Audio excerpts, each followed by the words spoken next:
वो फोटो होती थी 4, हम दो हमारे दो।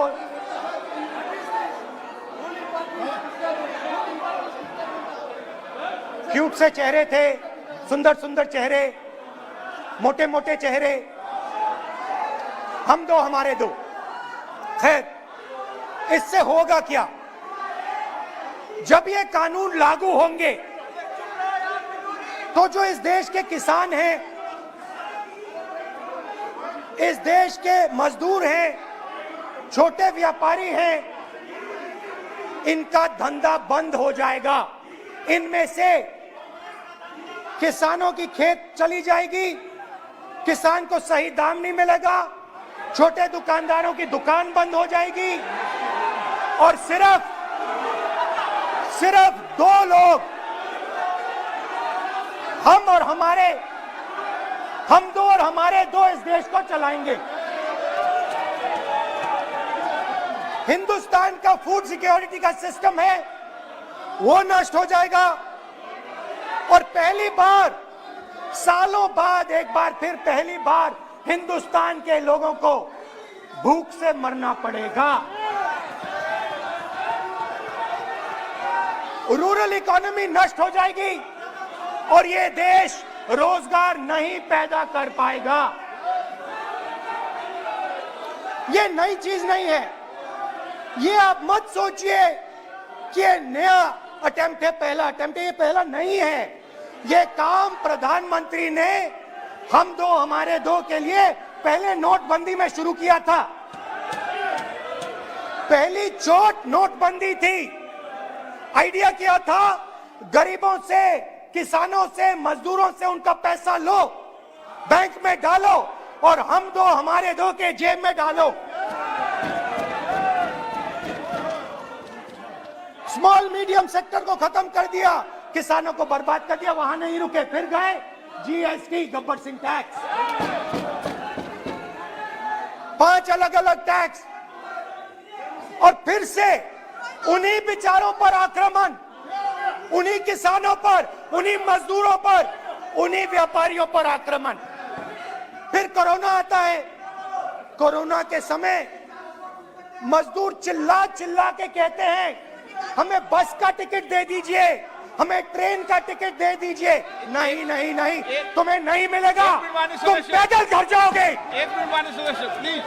मगर टैक्स माफ जरूर होगा, माननीय सदस्य जरूर होगा। माननीय सदस्य, 5-10 उद्योगपतियों का टैक्स होगा। माननीय सदस्य प्लीज एक मिनट बैठिए, एक मिनट बैठिए। मैं माननीय सदस्य से भी आग्रह कर रहा हूं, इधर भी आग्रह कर रहा हूं। माननीय सदस्य, आज बजट पर चर्चा है।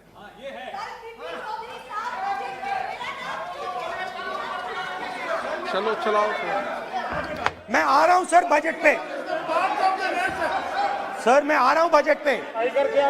मैं सर 5 मिनट में बजट पे आ रहा हूं। मैं फाउंडेशन लगा रहा हूं अभी, फाउंडेशन।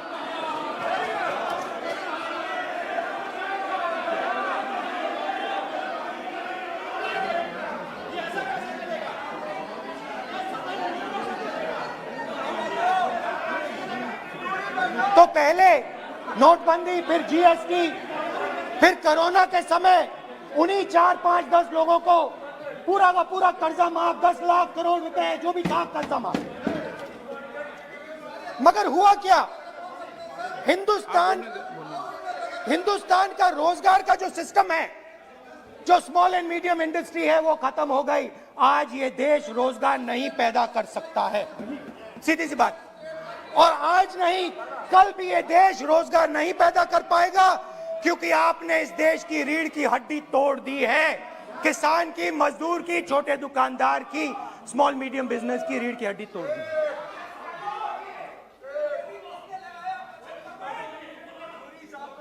मगर ये मत समझिए कि ये किसानों का आंदोलन है। ये किसानों का आंदोलन नहीं है। आपको बात अभी समझ नहीं आई है। ये देश का आंदोलन है और ये किसान सिर्फ रास्ता दिखा रहा है। किसान अंधेरे में टॉर्च दिखा रहा है और एक आवाज से ये पूरा देश उठने वाला है।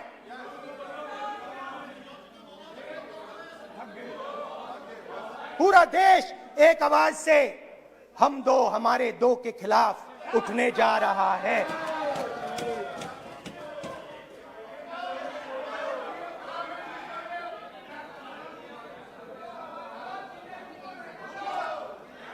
और ये याद रखिए, मैं कह रहा हूं, लिख के ले लीजिए।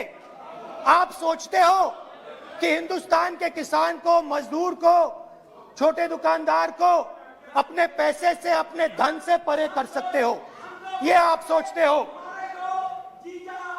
आप ये सोचते हो। आप लिख के ले लो मुझसे, किसान 1 इंच पीछे नहीं हटने वाला है। किसान आपको हटा देगा, मजदूर आपको हटा देगा, छोटा दुकानदार आपको हटा देगा, मगर वो पीछे 1 इंच नहीं हटने वाला। आपको कानून वापस लेना ही पड़ेगा। अब बात करते हैं बजट की। जब बजट पर बातचीत करने की बात उठी थी, प्रेसिडेंट एड्रेस पे बात करने की बात उठी थी, तो हमने कहा था, विपक्ष ने कहा था, हमें किसानों के आदर करने के लिए किसानों के सब्जेक्ट पे अकेला बोलने दीजिए, एक साथ हम सब मिलकर किसानों के मुद्दे पे बोलेंगे। स्पीकर सर ने सरकार से पूछा और सरकार ने कहा नहीं, किसानों के मुद्दे पर चर्चा नहीं होगी, बजट पे होगी और प्रेसिडेंट एड्रेस पे होगी, अलग चर्चा किसान के मुद्दे पे नहीं हो सकती। तो प्रोटेस्ट में मैं कह रहा हूं, मैं बजट पे आज यहां टिप्पणी नहीं करने वाला हूं। मैं आज सिर्फ किसान के मुद्दे पे बोलूंगा और उसके बाद मैं अपना मुंह चुप कर दूंगा। अंत में मैं कहना चाहता हूं कि जो 200 किसान शहीद हुए, उनको इन लोगों ने श्रद्धांजलि नहीं दी। मैं सब सांसदों से कहना चाहता हूं, मैं अपने भाषण के बाद 2 मिनट शहीदों के लिए मौन रहूंगा। आप मेरे साथ खड़े हो जाइए। धन्यवाद।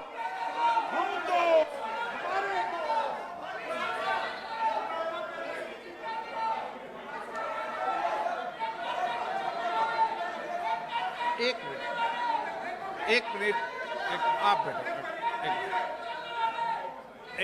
एक मिनट।